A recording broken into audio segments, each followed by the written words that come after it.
across the floor. Footsteps echo, then no more. Cold hands reach where light won't stay, calling you to come and play. Dancing shadows spinning fast, fear and laughter they will clash. Beat of terror, pulse of night. Darkness sings but feels alive.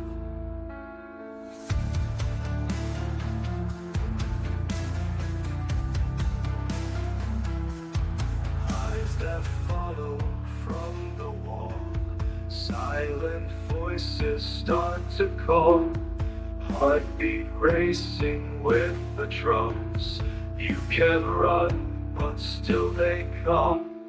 Dancing shadows spinning fast, fear and laughter they will clash. Beat of terror, pulse of night. Darkness sings but feels alive.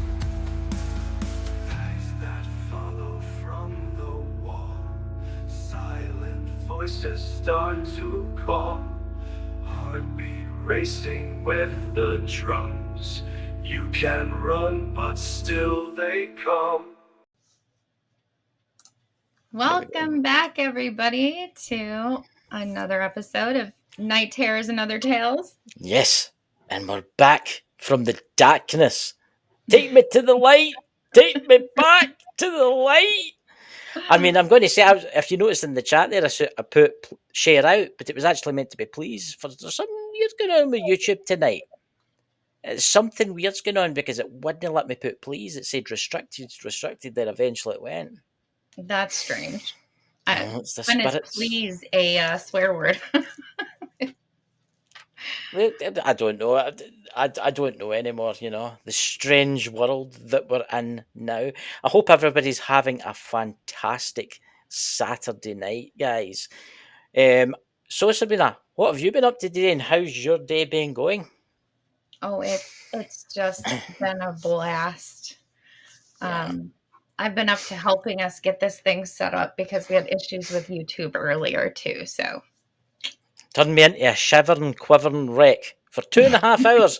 For 2.5 hours, I tried to add my YouTube, not realising that it was already added. I had changed the thumbnail and forgot about it. I was like, what's going on here?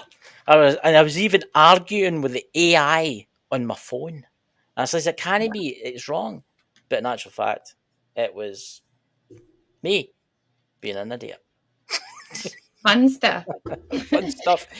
So, Sabrina, can you tell us about our amazing guest that we have coming on just shortly, guys? She's in the dungeon below getting shackled up as we speak. Right there. I couldn't help myself. I had to say that one. But anyway, Sabrina, do tell. Yes. Tonight's guest is someone who spent more than 4 decades with one foot in this world and the other in the next. So I would like everybody to welcome Lyn Cinderey. She's a retired ghost walk guide, a spiritualist, and the author of 2 paranormal books. Yes. She's had conversations with spirits, including one very famous ghost, and she's helped thousands explore the unknown. But nothing could prepare her for the moment she saw her son's spirit 2 days before his funeral. Ooh. Confusing. But she's going to dive into some of these personal stories. And so please, everybody, welcome Lyn. Hello. As soon as you're muted. Yep. Don't worry, we'll fix your microphone now for you so you're not like booming out. Hello. Hello. Everyone. Hello, Sabrina. Hello, Quinn. Hello again. Yeah, it's really, really nice for you to come on. And I would honestly say again, because I've actually met Lyn a couple of times, obviously tonight, and then before, I would like to say thank you so much for coming on tonight. So, thank you for asking me. Yeah. Lyn, there was something I did want to ask you, but I'll ask you that after I've asked this. How in God's name did you get into this type of thing? How did you get into this? How did I start? Yes. Right. Yes. Oh. Well, we're actually going right back to when I was a child. and I was brought up Church of England, Yeah. but I think I must have only been about 8 or 9 or something like that. And Mum had a big black piano in the living room, and I used to tinkle on there. I always wanted to play the piano, never could, but I used to tinkle on there if you like. But it was always somber type music. It was, I've been to church and it seemed very somber. So I sort of done that when I was at home. And then tears would roll down my cheeks. Yeah. And one would come in and say, "Oh, stop that row, Linda." Of course, everybody calls me Lyn now, but it was Linda. And I have no idea why. And then I was drawing graveyards, tombstones, churches, or just stick people. Yeah. So it really started then, but I have no idea why. And then it sort of left me, because when I was 11, my dad was hit over by a hit and run driver, and we had to be taken out of school to, be told all this. And that was horrible, because I don't normally like to say this, but I just want to say it because it's how it started as well. When we were kids, we used to play outside, and we always used to pick up dog ends on the street. And that's a dirty habit, I know. And then split them up and then make a proper cigarette. Well, my dad caught me, and he gave me a good idea, slap on the legs. I mean, today they wouldn't allow it, but he was firm, he was fair, but he was strict. And it was a good slap on the leg and go to bed. Well, I very stupidly said I wished he was dead. No. And I will never, ever, ever forget that, and never, ever, ever say it or want to hear anybody say it again, because the next day he was.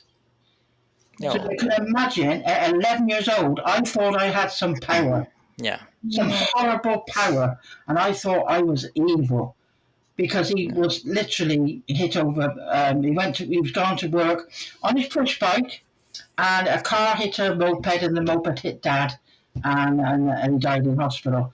And I just had to go to counselling for years and years and years to get over that guilt and to try and assess what was happening. And just a horrible thing to go through when I absolutely loved my dad. I was a daddy's girl. I went everywhere with him. He had a garden out the back, and he was always growing vegetables, and I always liked to pick the peas before they were ready and crunch on those. And he used to say, "They're not ready yet." And they're called petit four, aren't they? I enjoyed them. But then we moved. It was too much for Mum to live there, so we moved. And she was always in and out of hospital. Yeah. Because she was very ill with TB. My brother had chest problems as well, so he was in a special school. My sister and I were in children's homes. So we had an awful childhood that way. And then as we grew up, Mum suggested that I go and see some friends of hers at a spiritualist church. And they were very lovely people. And she said, "I think you would like them, and you need to have some sort of outlet." So I did, and they were very, very good friends. Sadly, they've gone now. But I learned a lot at the church, because I was like, I went on my own, and then I would tell people that I enjoyed it, even if I didn't get a message. And they said, "Oh, well, we'd love to go, but we don't want to go on our own." So I always took other people. Every week I took 1, 2, 3 or 4 people, and I felt like a blooming disciple. And when I was in one of the children's homes, one of the ladies gave me a Bible and signed it, so I still got that Bible. And so all that was sort of connected. And then, as I say, my friends passed away. But before the one passed away, the lady said, "Come and sit here and do some healing." So she sat on the chair, and I stood behind her. And she said, "See if you can pick up what's wrong with me, because we think you've got something." So I put my hand on her head, come down by her forehead, and went right, put my both hands on her eyes, and my eyes uncontrollably kept blinking and would not stop. And I was frightened. I said, "What's happening? What's happening?" She said, "That's one of my conditions. Just ask Spirit, you've acknowledged it now, and for them to take it away." And eventually they did. So it's all leading up to different levels of things that have happened to me. And then years later, obviously I got married, I had 2 boys, and all that was, Yeah. first and foremost. But then I joined what was the old MSN sites. Yeah. And that was like paranormal sites and stuff like that. So there was about 150 of us. We all used to talk and say about what's happened to us and what we'd seen, what we'd heard, all the rest of it. It went from there then to we met at Caesar's nightclub in London, in southern London, which is now demolished, sadly. And it was where I don't know whether you knew Fred Batt. He's a demonologist. I've heard the name. Yeah, he was associated with Most Haunted. Yes. We were fans then. Note then. We didn't know any better, but we went and they did a question and answer thing, and then after that they said, "Well, we're going now. All of you can stay. You can go around the building and do your own investigations. Go your own way." So that's what we did, and this is one of my stories that my very, very first full-blown apparition. Yeah. Do you want me to carry on? Oh, please do. Yeah. Right, it was my friend Nikki and myself, and we decided to go up on the balcony area. All the lights were out, except for the little emergency lights. And I had this pretty old camcorder. Well, it's ancient now, but and I said to her, "I don't know what we're going to pick up. I can't really see anything because it's dark, but we might get some sound or something." So she said, "Okay." So she walked on ahead of me. Now, I don't know yards and feet and that, but it was a bit of a way. And I shouted to her, "You all right?" And she said, "Yeah, yes." I said, "Where is it apparition's been seen?" She said, "Up where you are, I think." So I said, "Okay." And then she went quiet or went off. I don't know what she did, because I carried on with the camcorder up to my face, literally looking. All of a sudden, I dropped the camcorder, but it was strapped around my waist, and I said something like, "Oh, sugar, you're fighting the what's it out of me." I'm not going to swear, but Yeah. she really, really made me jump, and she put her fingers to her lips and went, "Shh."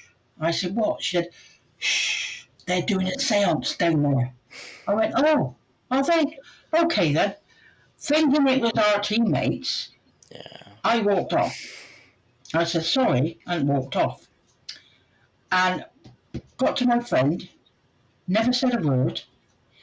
It wasn't until I got home the next day, 6 o'clock in the morning, caught the train to Gloucester, got home and slept for 15 hours. Wow. Which isn't unusual because I got fibromyalgia. Yeah. But I woke up into this really cold sweat and I thought, what the heck was that last night? What did I see? Why didn't anybody else see her? Why didn't I tell anybody? Why was it only me?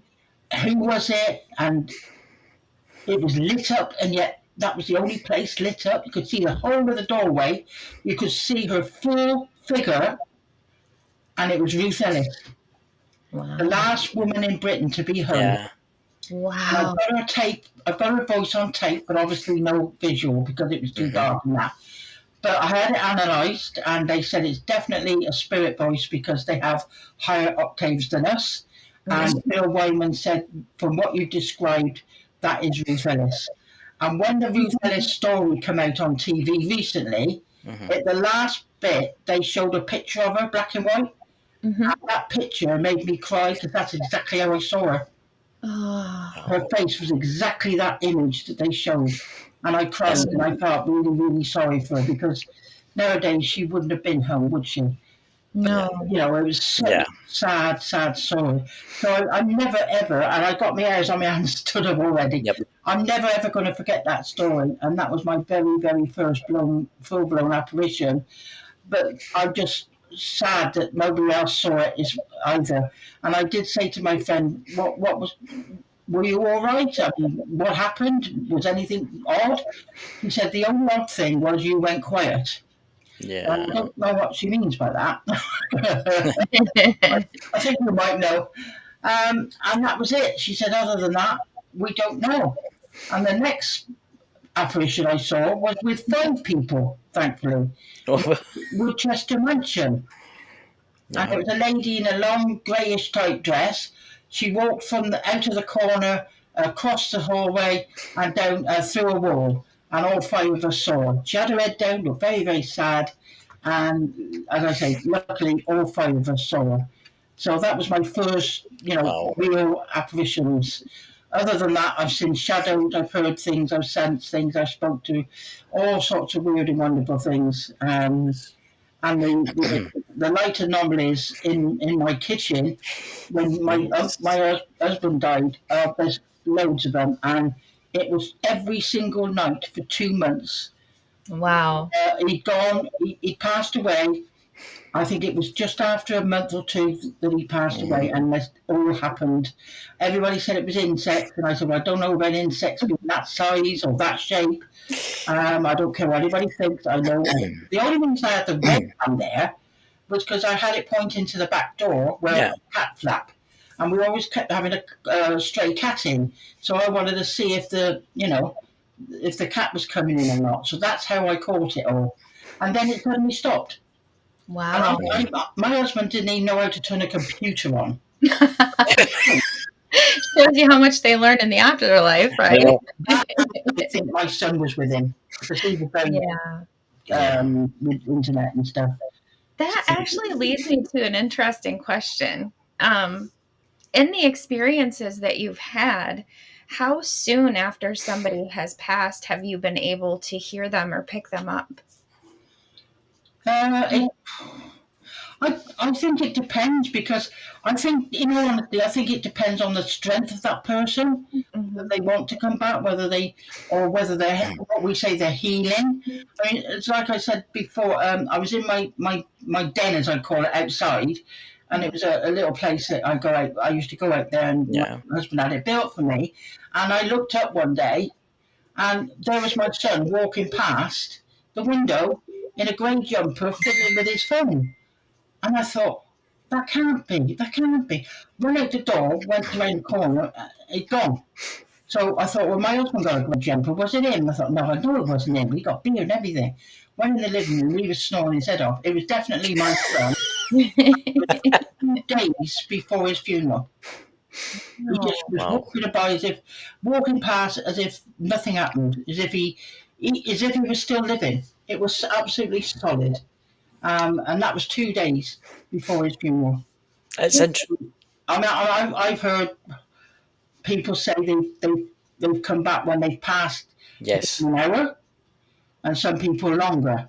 So I think it's a matter of whether they want to come back, whether they're strong enough to come back. It could be umpteen amount of reasons. I don't know. I can only go by my own experience. Yeah. And so with your son showing up like that 2 days before his funeral, do you think that was some sort of like a time loop? It felt like it, yeah. It felt like it because he wasn't even looking at me. He was looking down his phone, like he always did, walked up and down the garden, fiddling with his phone. So to me, it felt like he didn't even know he'd gone. Right. That's how it felt. It didn't know he'd gone. It wasn't like for me, Yeah. looking at me, didn't wave or nothing like that. It was just walking along, and it was almost to me and I'm shivering now because Yeah. I work with angels, and when I say something and I'm wondering if it's right, I get the shivers, which they're telling me it's right. Yeah. So I do believe that he just was carrying on and didn't realise he'd gone. Wow. Yeah. It's interesting you say that because I know where I stay, I was telling you, as a mining community, there was actually someone passed away, an old gentleman. Somebody witnessed this, and they seen the old gentleman the day after his funeral. And Yeah. he walked every morning. He got up early to go to the pigeons because he did the pigeons, and he seen him walking right through the gate. Yeah. And he followed him. There was nobody there, Yeah. and it makes you wonder in the spiritual realm that he maybe didn't know then that he had passed. You Yeah. know, Yeah. or it was like the stone tape theory where the surroundings has maybe absorbed that, and Yeah. it's maybe just something replaying back. Yeah, it could be because I mean, there's no way I even thought of my son. I was doing something, never even thought of seeing him, or never, yeah, Right. never had him on my mind. Even though the funeral was 2 days to go, Yeah, so it was a shock to actually, yeah, it would be. Yeah, it was daylight. It see, wasn't that's even at night; it was daylight. So Yeah. it was a shock. mhm. But also at the same time, it helped me, and it was wonderful Yeah. because I knew that he lived on. Well, they do live on. Yeah. That's incredible. And I just wanted to stop and take a break for 1 second Yep. just to share with you a couple of people that are saying hi in the chat. This one's for Yay. you, Lynn. This is Paul. Hi, Paul. Hey, Thank you for Paul. joining. Yeah. He says, Mom and I are watching on TV. We will be silent but enjoying watching. Oh, bless you. Thank you, Paul. Thank you, Moira. And then another person we're welcoming, and of course our usuals, Jenny, hi, and Yes. Sherry, but Hi. Iron City Paranormal is joining us too. Yep. Hello Hey, there. Derek. Right. So I just thought I'd pop those folks up real quick. Yeah, thank you. That's Jenny and Helga. Yeah, hello. And if anybody has any questions, please don't be afraid to ask her. Yeah. I was actually going to ask you a question. Can you tell us about some of the seances that you've maybe attended, and what maybe happened at those seances? It's a thing that maybe people don't really talk about as seances. Yeah. I used to do Ouija boards, and then I went off them Yeah. because I thought that you don't know who's going to come through, etc. And Exactly. at the end of my ghost walk, sometimes I did a paranormal or a seance thing, and there was these boys that were messing about on this Ouija board, and I said to them, "Just be careful," and I went off somewhere, and one of them come back, and it kept saying murder, murder, murder. So I went back and I said, shut it down. You're messing about.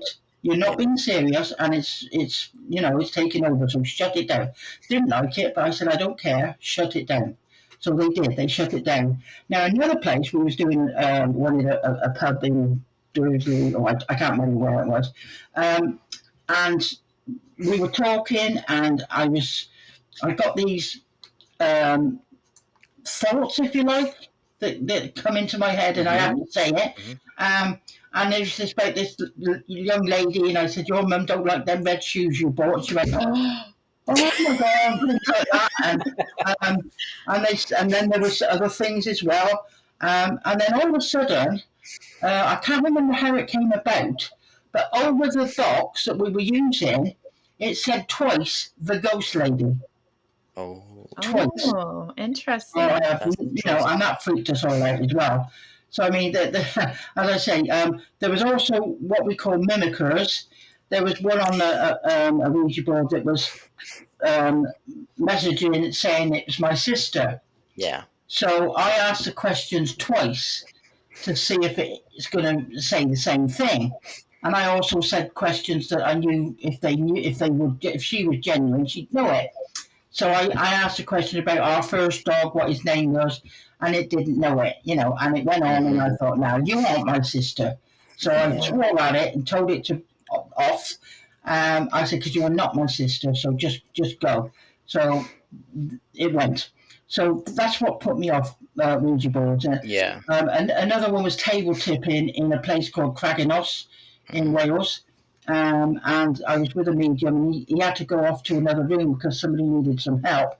And all the people in the room were doing this table tipping, Yes. and they were all asking us questions, bombarding this spirit with these questions on this table. And I was getting really agitated. And in the end, I shouted, and I said, "Stop it!"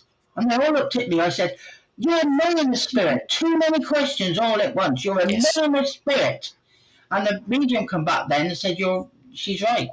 you should ask one question at a time, and it was getting really agitated. And because the spirit was getting agitated, it got Yes. me agitated so that I could tell them that it was Yeah. it was agitating. So there's all those sort of things as well. And then I get names and dates when I do my crystal reading. You know, I woke up one morning as well. I had shaman written. I could see it in capital letters across on my forehead. And then not long after, I met one of my mediums I use, and he is a shaman, and he's absolutely fantastic. He knows lots of things, animal spirits, all the rest of it. And it was almost like I was meant to meet him. And he's a lovely person. So there's endless things that have happened to me. But I think when I was younger, I thought it was always an imaginary interest, imaginary, not friends, too much imagination. But I now realise I was being, for want of a better word, groomed into all this, and got over several different levels of why I've become like I have. And I do psychic suppers, I do clairvoyant nights. Yes. And I do it because I enjoy helping people as well. And they love to come out and see what they can get or receive messages from mediums or whatever, you know. So it's all helping each other.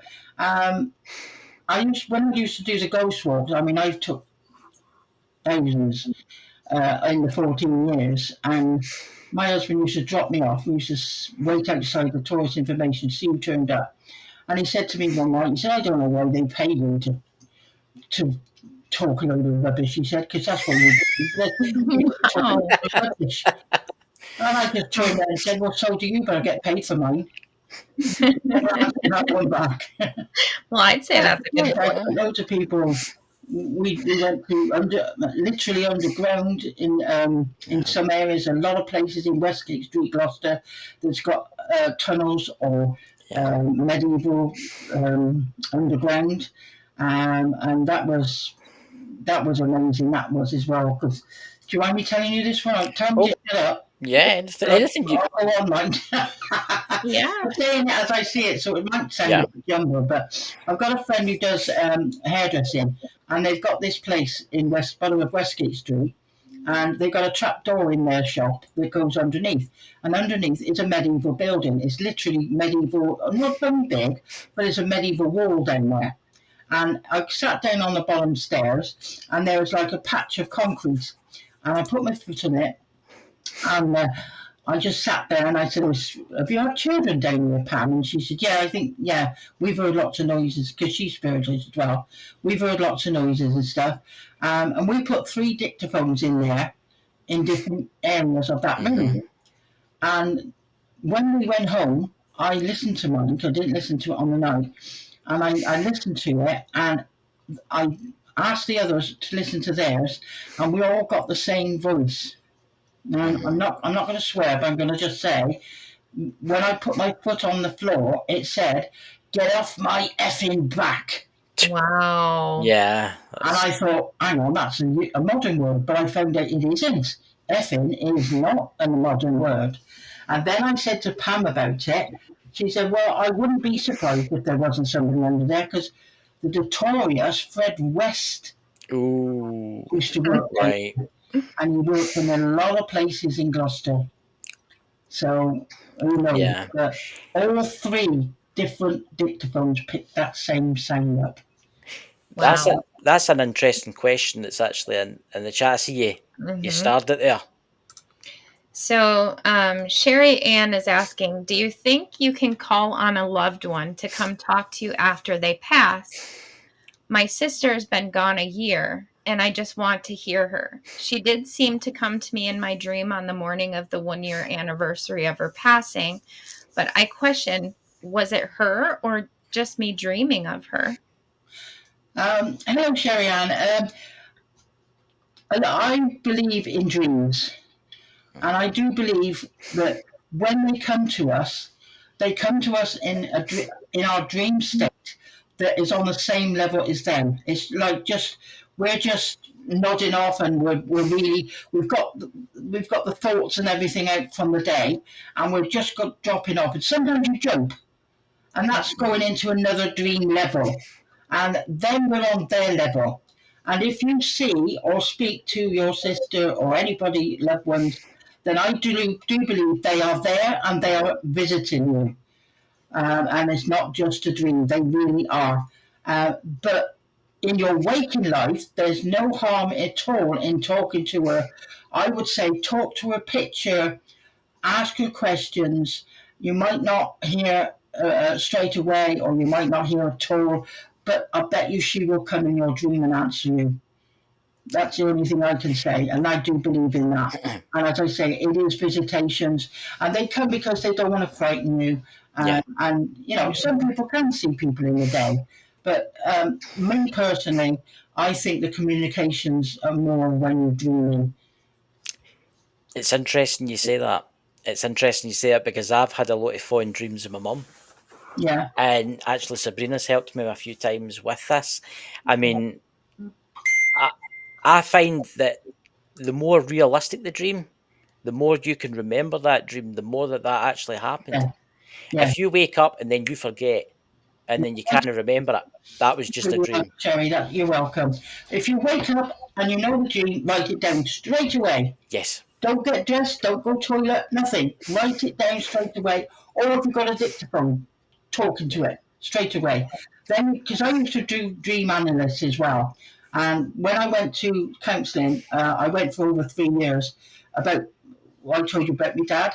And she was a dream analyst as well as a counsellor. And it was almost like I dreamt to order. Because I dreamt on the night that before I saw her. And then we worked out the session with the dream. And it helped me enormously. And she said at the end of it, she said, "You're as good as me. You can sit in that chair." I said, "No, I can't." She said, "You can." She said, "What you do is you take the dream and you take the main parts out of it. So like you dreamt about you had a big car, and then it was you were in a nice house, and there was fields around it, and like put the big things into the smaller picture, then add the other details. Like the car was a certain colour, the house was big or small. In the fields there were sheep and cows. Add the rest, the small bits with it, and you can almost work your own dream out. And there's loads of books out there that you can read, and also counsellors and people that do dream analysis. But you can actually do it yourself. It does take a while. I mean, when I was working, I bought a dream dictionary, and I used to read it in my dinner break. And of course, some of my colleagues found out, and where'd this dream go? Where'd this dream go? Oh no! I wanted an hour's peace. I never ever got it, and then they called me Dream Witch. That was one of my handles, Dream Witch. I can never get any peace. So there's, as you can imagine, what I've spoken about is endless. What I've been doing, Yeah. and then it's all rolled into one, and to where I am now. Yes. You know, it's been different levels, different layers. I mean, it's like when I can help people. I had cancer of the womb, and I had a hysterectomy. I was very, very lucky. Didn't have any whatever. And the specialist said to me, "Well, you don't have any more children. You got 2. You don't." And I said, "No, I'm fine. I'm fine." Anyway, he said, "Well, luckily it's contained just to the womb. So we do a hysterectomy, and you'll be fine." And I thought, well, how do I act? What do I do? I didn't know what to say. Yeah. And then I heard in my head, and I don't care if anybody thinks I'm crazy or not, because I know what I heard. God will be with you. Yes. As clear as anything. And I've never worried to this day. Never worried to this day. And I've had my gallbladder out in America. I had gallstones. I didn't worry about that. You know, I've had all sorts of things. I'm just chuckling about this because it's like a reflection of some of the experiences I've had as well. Yeah. Like I've had a hysterectomy for the same reason. I also had gallbladder surgery for the same reason. Oh, we got things in common then. Yeah. Well, not so much because they're not there now. Right? No, I was in America and I went to, I had to go to hospital there, and luckily I had a really good insurance because being in America, I thought, sorry, I know you're there. I think it was so many $1,000 or something. Anyway, I think I went in on the Thursday. I had the operation on the Friday. I was in church on the Saturday. That's how quick I recovered.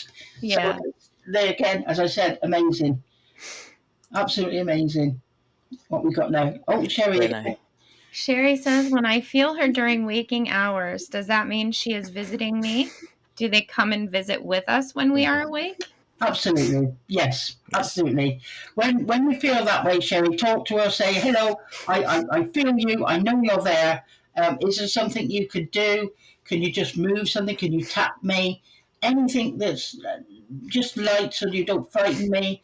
And I would love to hear from you. If she had her picture out, could she move her picture? Any sort of.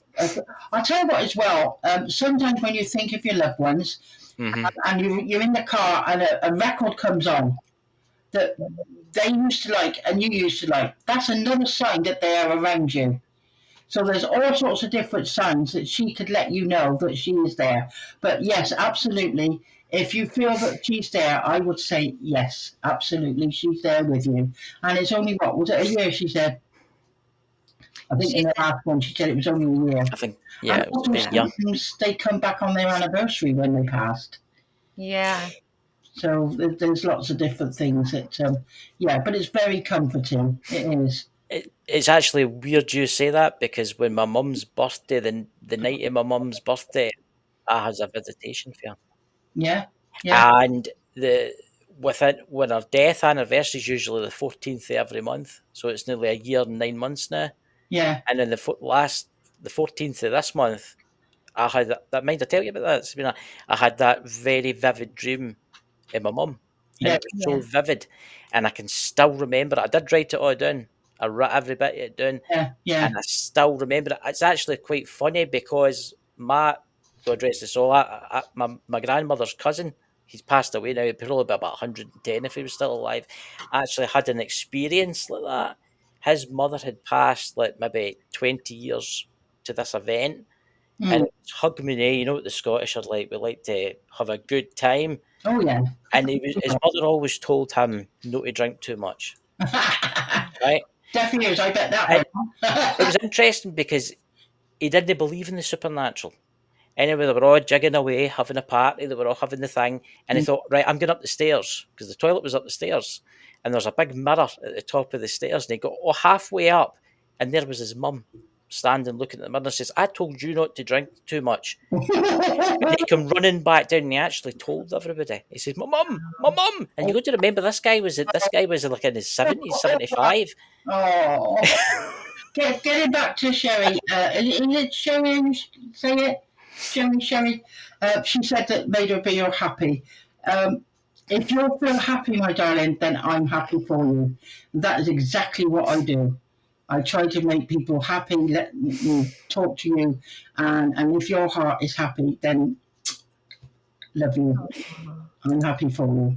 What advice can you give to people that are wanting to talk to their dead relatives? But obviously, see Ouija boards. I wouldn't touch one, even though I can see spirits and stuff like that.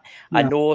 I know other psychics that use the table tipping and things like that. But Yeah. me personally, I only really talk to spirits when I'm doing like Sabrina and spirits that I know. For the people that's sitting watching this or listening to this podcast in Apple Music or wherever it is, what advice can you give them if they want to talk to their loved ones without going down the road of a Ouija board, because a spirit board, because it's a bad idea? Just have some quiet time. Yeah. Nobody around, no noise or anything, and think of them, and then talk to them, and just say, "Oh, I'm just imagining I'm talking to my son now. So, I really miss you, and I love you. I always did. And is there any way possible that you could let me know that you can hear me or see me, and let me know that you're okay, and just be just say from the heart, just be honest, be genuine, and just wait then to see what reactions you get. I mean, you've got to know what to look for sometimes, though, because if it's somebody that's never done that, they wouldn't know what to look for. But if you've been in the paranormal stuff like I have for years, you do look out for stuff.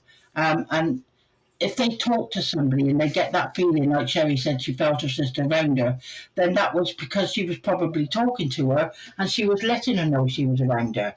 So you just got to be yourself, and just ask as if they were there, alive, but obviously not, and just try and communicate that way.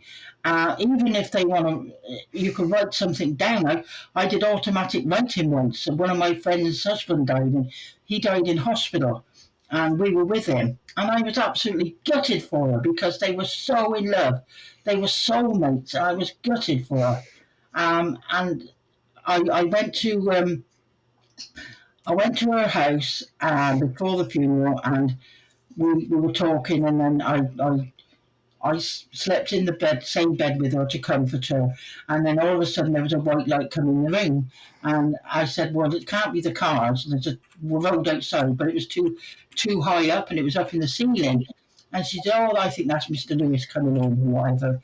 And also, when I come back home after the funeral, I couldn't sleep. I come downstairs about 3 o'clock in the morning, and I must have been over an hour writing something down about him. And I was just writing and writing and writing and writing. And I read it through the next day, and it didn't really make a lot of sense to me. But I told her, and she said that is his handwriting, Oh, and wow. his misspelling, and you've seen something in there only him and her knew about. So that was my first automatic writing, and that was because I felt, when you feel really empathy for somebody, Yeah. the empathy takes over because you want to help them, and you feel helpless. You don't know how to help them. So the strength from that was what came through with what I experienced. So I mean, it's just unbelievable what you could believe in and what you could see. And when we went to Woodchester, we smelt all different things. You could. I mean, what was it? I was out in somebody's car the other night, and I smelt pencils. I said, "Where the hell are we? We're in a car. How can I smell pencils?" Yeah. When we got to the venue, the man in the car was a medium, and he brought out some sketches. What he'd done, automatic sketches in pencil. And I didn't know because it was in an envelope, and he didn't even show it us till we got there. So all sorts of things. Sometimes they're always nice, but it's. I don't know whether I've gone off the beaten track or not now, because I'm trying to remember everything. I'm trying to give you as much info as I can, and No, I sometimes go off the beaten track. As I said, you'll have to put me on mute. no. Put your hand up if you want to speak. Actually, what you're talking about now leads me to a really good question that I think is going to also give you an opportunity to help some more people. Recently, I've been working with a lot of clients that have experienced that heavy loss. They've lost their husband, who they thought was their soulmate, and then they've lost their son. So people who have experienced this extreme loss, what kind of advice would you give them just to help to comfort them in that first initial grieving period that they have? Yeah, because with grieving, you go through several different emotions, don't you? You go through anger, you go through sadness, you go through, you want to be with them. I felt that I want to be with them. I've got so many over there. I very often have said I want to be with them. But it's hard to say because it's down to the individual. But if it was me, I mean, yeah, I did a lot of crying. And then I did a lot of talking. Um,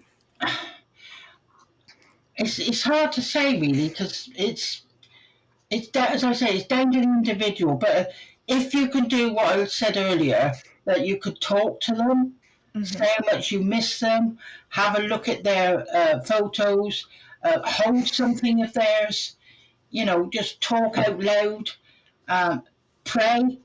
ask the angels. If you don't want to pray, I believe in the angel. And if you ask the angels to help, they will help you. But you have to ask. They want Yes. to help you otherwise. You have to ask. And I have no idea how many times I've done that, and they've always come up every single time. Yeah. And asked them to be close, to give me strength, to give me positivity, so that I can help other people as well as help myself. And just ask them, and they will always deliver.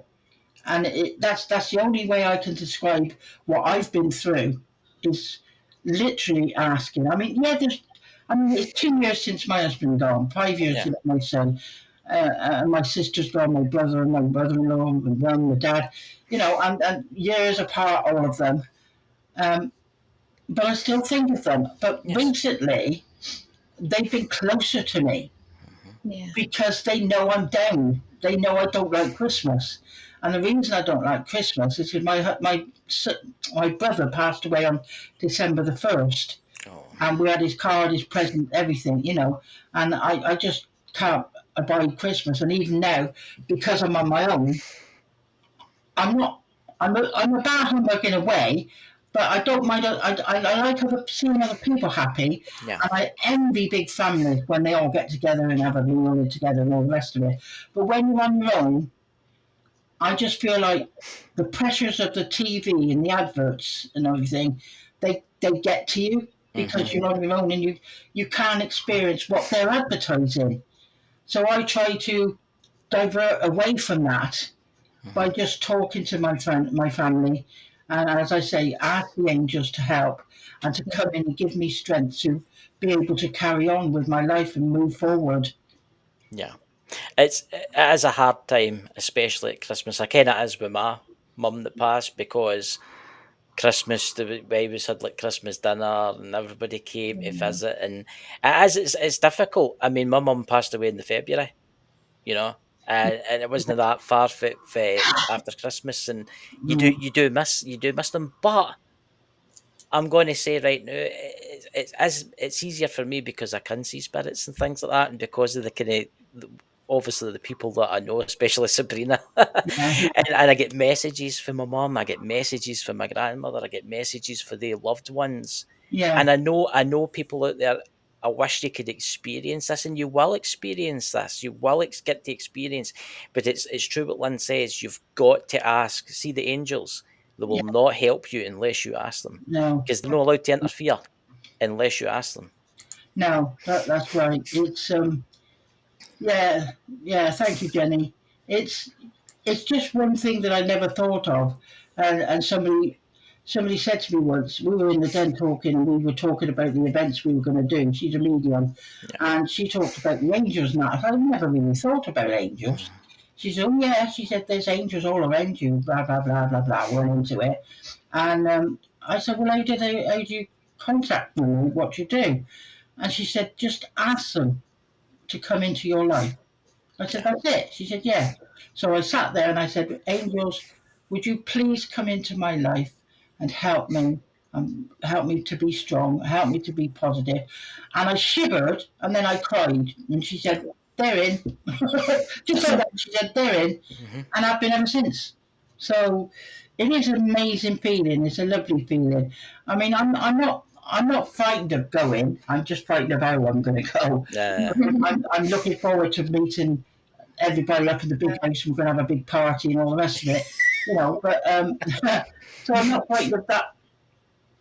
Sorry, it's my dog.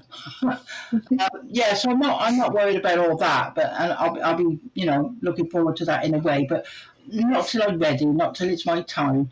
And as I say, I think we all are frightened of dying in some way or other, of how we're going to go, isn't it? A lot of us say, "Can we go in our sleep?" But it's not always that possible, is it? So what will be will be. Yeah, I agree. And I love that you're talking about angels and that was brought up to you too, because I work with angels very, very closely. Yeah. My main guide is Archangel Michael. Oh yeah. And so when you were talking about the angels, what is funny about that is they were surrounding me and I don't know if you guys could see it, but my hair Yeah, was like I moving could. to the sides a little bit. That was them coming in. It, it's interesting you said that, Sabrina, because I did notice your hair moving, but then I thought maybe it's the fan above you. But then I noticed something, and I wasn't going to say anything until after the show. Have you got a door, Lynn? Have you got a door open next to you? Me? Yes. Is Yeah. is Yeah. it open? Is the door open? Yes. Because I'm sure I seen somebody walking past there, and it was weird. It was like you could see how the wallets kind of lit. I don't know if anybody else noticed that. You can just see the shadow going past as if somebody's Ah, walked past, and it's when you were talking yes. about the angels. You just reminded me. I was what was it? Let me think. Yeah, I took the webcam from downstairs Mm-hmm. up in the bedroom. Yep. And the reason I brought it upstairs was because I wanted to hear what I said in my sleep, what it would be like, you know. And I thought, oh, I don't know, this is daft. Anyway, when it was pointing towards the door, and one particular, I'm not sure whether it was day or night time, but there was a shadow on my one door, and it wasn't me. There Mm-hmm. was nobody else in the room, and the shadow come across the landing right by that door, and Mm-hmm. you could see the outline of the shadow, literally. And it was still on my webcam, and I showed my friend, and she went, "Wow," she said. And I said, "Well, I don't know who it is, but somebody walked across there." And I always get a feeling when I get up at night as well, somebody's there. And then even last night, I woke up and I was I was going to say something, and then I almost turned around to talk to Robbie, and say, "What do you reckon?" And I thought, "Oh, sorry, I'm here." And I've done that in the downstairs as well. I felt they're literally around me at the moment. I Yeah, know they are. they're They all are there. around me. Yeah, and I can feel it. Whoa, Yeah. yeah. But it's a nice feeling, you know, that I'm not on my own. Yeah. And yeah, and I've got my Bella to look after me as well for the physical ones. Or the foxes outside that I feed every night. Yeah. Oh, I'm just waiting for Sabrina. Oh, you I were don't- waiting for me to ask another question? yes, yes. Off you go. Okay. So, have you ever been followed home from a haunted location, and Good did you question. know how? Yes, I had a what they call it attachment, and I wasn't aware of it at the time, but my friends said, a couple of friends said, "What's the matter with you, Lynn? You're not yourself. It's not you. You're agitated. You're angry. It's not you." I said, "Oh, isn't it?" So then they said, "We reckon you've got an attachment." So I went to see a lady that does attachments, and we'd gone to a little village, and we'd gone to one of the churches there, and it was an old church, and I picked up an old cross and we paid. It was a wooden one that they made, and we put something in there in the box, and then we come away, and it was from that place, and the lady that said, "You have got an attachment, and he's hiding." Now, I was freaked out with it. Mm. "He's hiding behind your eye." I went, "What?" Wow. "He's hiding behind your eye." She told me his name. She'd not been with me to that place. She knew nothing about that place. She told me his name. We looked it up, and he lived there years ago. Wow. And he was involved in that church there as well. So she got rid of him. And I thought, I knew you get attachments, but you feel like they're in your body, not your blooming eye, you know. And get out. So she got rid of him. So yes, I have had attachment. Other than that, I haven't. There was another, not attachment as such, but when we went to Woodchester Mansion, there was people upstairs in the bathroom, and they were doing calling out and that, and I was in what they call the church part or the mortuary part. And they come running down and they said, "Lynn, you've got to come upstairs." I said, "What do you mean? Why? What's happened?" They said, "You've been asked for." I said, "What do you mean I've been asked for?"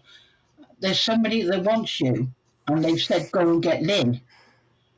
So I went up and I said, well, what do you want me to do? They said, well, we think she wants you to cross her over. I said, well, I don't know how to do that. Who's got the right to do that? And where do they go? You know, I'm not a professional. I'm not trained in any of that. But then again, who is? And they said, well, she kept asking for you. So I said, well, all I can do is say a little prayer from the heart, ask the angels and her spirit guides or her family to come down and to take her back to the light. I did that, and we all just listened and I prayed and literally from the heart. And then when I'd finished, the atmosphere changed. She'd gone, and we all cried. Oh. Yeah. And there was another lady that used to do that quite regular, and she said to me she couldn't even cross her over when she tried. So I don't know why I did. It was just a once. No, I do, but I do believe if you actually truly believe, you can help cross them. It's like anybody could really help cross a spirit. Yeah. If you truly believe in the light and you truly believe in good, and you say that prayer, Yeah. and you truly believe in that prayer, Yeah.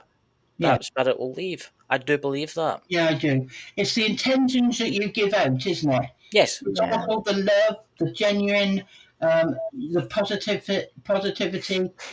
If it's genuine and it's from the heart, Yes. I can't see why it can't help anybody. But they got to let you. Yes. You can't preach to them. You can't tell them. You've got to let them. You can advise them, and you can help in that way. And as I say, angels are most important. Yes. And I think we need a lot more of that sort of thing today. Which, I mean, every time you turn the news on, there's somebody No, stabbed I or know. shot or whatever. It's I know. horrendous. And the I know. worst thing that ever I cannot stand and hurts me so much is the cruelty to animals. Yes. It really hurts me. I used to have a magazine about world animals and whatever, and in the end, I couldn't look at it. I couldn't read it, and I just cried. I cried. I cried, and for weeks, I cried in bed. And my husband was alive then. He said, "You can't do something about some things, so just don't look at it. Don't what." I said, "But if I ignored it, then everybody ignored it. Nothing would be happening, would it?" He said, "What can you do then? What can you do? Do you want to go over it?" But I couldn't. You know. So, Yeah. but it nearly gave me a nerve breakdown. That's how And much it affected me. yeah, it's a terrible thing, animate cruel. I'm actually got to see if I can get like a pet psychic to come on the show, you know. So that'll be a good thing Oh for yeah. like people that have lost dogs and people that have lost cats and budgies and God Yeah. knows what. Oh, But well, sorry. the, Another one. We were in bed and we lost two dogs. One had a tumour, and the other one died of broken heart. They were brother and sister. oh, We were in bed one night and we were this patter up the stairs, and we both looked at each other and said, "That sounds like Bonnie and Ben coming up to bed." And my husband said, "Yeah, it did, didn't it?" So yeah, we were them coming up. That was weird. Sorry. yeah. I, I wa- love that.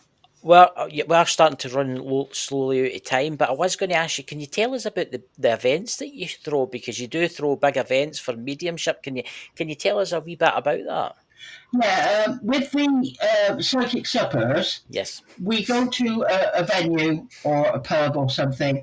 They provide the food. I provide the mediums. We all have our food, and then the mediums sit at the tables with the customers Yes. after. But we don't sit with them because we don't want to hear what they're saying. Because Yeah. we learned from past events where they said something, they said, "Yeah, but you sat with us and you heard us say that." So we don't sit with them now. So then they stay at each table for about 20 minutes before they move on to the next one. And then everybody gets a reading. A bit like speed dating, but spiritual. Spiritual speed dating. Yeah. And then the clairvoyant night is where I get mediums stand up at platform. You've got audience Yes. seats, and then they just give out message to the audiences. We do a lot of charity work as well for that sort of thing, which is amazing. I love that. Yeah, and they just give out all these messages. So that's the sort of things that we do. And as I say, I do crystal readings from home because I don't drive and I'm disabled. So Yeah. you know, it's best if they come to me. And I never time my readings, and I only charge £20. That's I don't go over like some people do. Yeah. £20, and I get an angel card reading as well. And two ladies, not that long ago, stayed for 3 hours. Wow. I get and I get an angel card reading, and we had a cup of coffee, and they just wanted a natter, so I just did. And Yeah. because they wanted a natter, and I don't. I say to them, don't expect me to get Uncle Sam through or whatever. I give you what they think you need. Yeah. If you want to go to somebody that will say that they can get something through, that's up to you. I don't work like that. I just say things. I look at the crystals. I see things, images. I get names. I get dates, times, all sorts of things, and all sorts of weird and wonderful images. And I just say what I see. And as long as I can do that, then that's the longest the session will be. I don't time it. And then we do the angel card reading, which the angels help me to do. Because when I did the crystal readings, I had this thought in my head, why don't you do the angel card reading afterwards and see if that correlates with what you said of the crystal? So I was arguing with them and said, well, yeah, good idea, I'll try it. I And argue with them today. it's worked perfect. It has worked perfect. And do you know where I get my best ideas? On the loo. Of course. I argue with. I use the pendulum quite a lot. Hence, they're all lying about all over the place along with all my crystals. I'm terrible. Honestly, the spirits must hate me sometimes because I'll be like, right. I close the door now, and then I'll put I'm not kidding you. Like 10 seconds later, I'll say, oh wait, no, I've got one more question I want to ask you, and they'll be halfway back to Yeah. You mess them about. Aye, I keep them fat. Oh, brilliant. Oh. Oh, well. Well, hopefully I haven't bored everybody. They've all gone, have they? I don't know. No, they're still here. Oh, everybody's still here. You get them watching back, don't you? Yes, Yeah. because it will go out in the podcast, but it'll also be on the YouTube site, which we nearly had I lost all of the hair. That's why I went completely bald. Was trying to add YouTube to my streaming service. Yeah, we're streaming through 4 different locations, and then outside of those 4 locations, we also have a voice-only podcast that goes out to Apple, Spotify, and all of the major names. I think it's like 25 different locations. So you've got the Apple sites, but you've also got the Android sites. So how long have you been doing this? What's that? How long have you been doing this? Oh, 3 months now? I've been For doing this specific podcast? Yeah, this specific podcast is about 3 months, but No, before no, that, I thought you'd been doing it for years. Well, we both have been doing podcasting for years. Just this specific podcast, we just started a few months ago. But yes. Oh, okay, there. Right. Yes, this is a special podcast to get real stories from real people and the paranormal, because that's what we try and keep it real. Because there's a lot of like podcasts out there that kind of like they say they're doing it real, but then they kind of stray off into the kind of like where they just talk about themselves and what they do and stuff like that. Whereas we want to try and keep it real and try and help people and get the information and help them with their careers. Yeah, absolutely. Well, I hoped I've helped a few tonight, so if I have, my work is done. You definitely have. You've done a fantastic job, and I would just like to say thank you so much for coming on. Was that Jenny? I thought I enjoyed this, Lyn. I thoroughly enjoyed this, Lyn. I hope to see you again. You take care, darling. So, thank you, everybody, for joining us tonight, and we hope you all have a fabulous weekend. Yes. Sending lots of love from all of us. And anybody else like to say anything else? I would just like to say thank you, Lyn, for coming on. Everybody, we will see you when we are live again. Lyn, do you want to give yourself a plug? You know, advertise here. Off you go. Okay. Oh, thank you. It's lovely meeting you, Sabrina and Chris. Both of you take care and keep up the good work. Okay. Thank you. See ya, and we'll talk to you behind the scenes. But catch you later, everybody. Have a safe night. See ya. Bye. Whispers crawl across the floor, Footsteps echo, then no more. Cold Good night, hands everyone. reach where light won't stay, calling you to come and play. Dancing shadows spinning fast, fear and laughter they will clash. Beat of terror, pulse of night, darkness sings but feels alive.